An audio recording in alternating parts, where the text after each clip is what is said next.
Quinta corsa, un confronto per categoria EF sul miglio. 1 Callas Griff, 2 Edelweiss Bass, 3 Expo dei Greppi, 4 Bella Stella, 5 Darby Wise L, 6 Vortice Leo.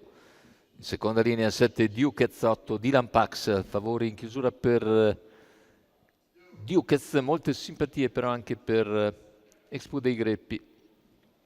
Macchina che stacca con Bella Stella svelta a prendere l'iniziativa nei confronti di Expo dei Greppi,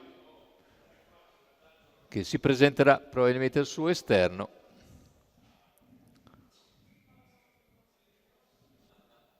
Per andare a rilevare al comando.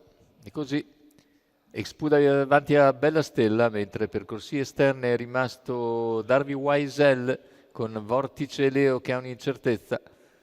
Ancora Callas Griff. Intanto i primi 400 se ne vanno in 33, all'esterno c'è anche Dukez. È rimasto lontano fuori corsa Dylan Pax. Cavalli che stanno completando la seconda piegata e quindi i primi 600 di gara, coperti nell'ordine del 45-1, andatura sostenuta quella imposta da Expo dei Greppi, in schiena sempre Bella Stella, all'esterno Davy Wise, con in scia Dukez anche Vortice Leo, dopo il breve errore, rimane all'esterno, mentre alla corda c'è Callas Griff.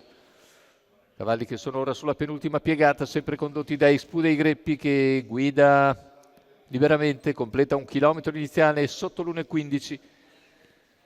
E siamo ora a 550 dalla conclusione con Expo che prova ancora ad accelerare.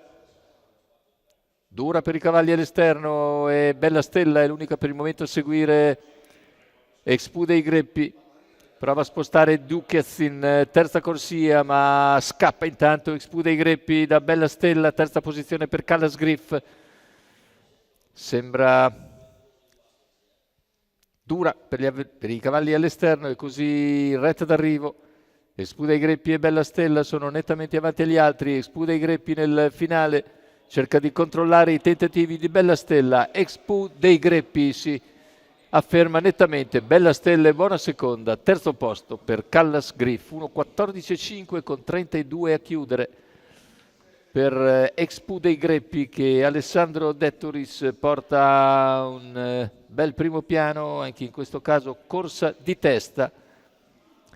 Bella Stella al comando, manda subito Expo dei Greppi, che poi vince davvero facile. Bella Stella è buona seconda davanti a Callas Griff, nulla da fare per i cavalli all'esterno.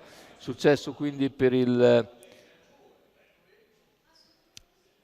training dello stesso Alessandro Dettoris per conto della signora Jessica Rosaspina.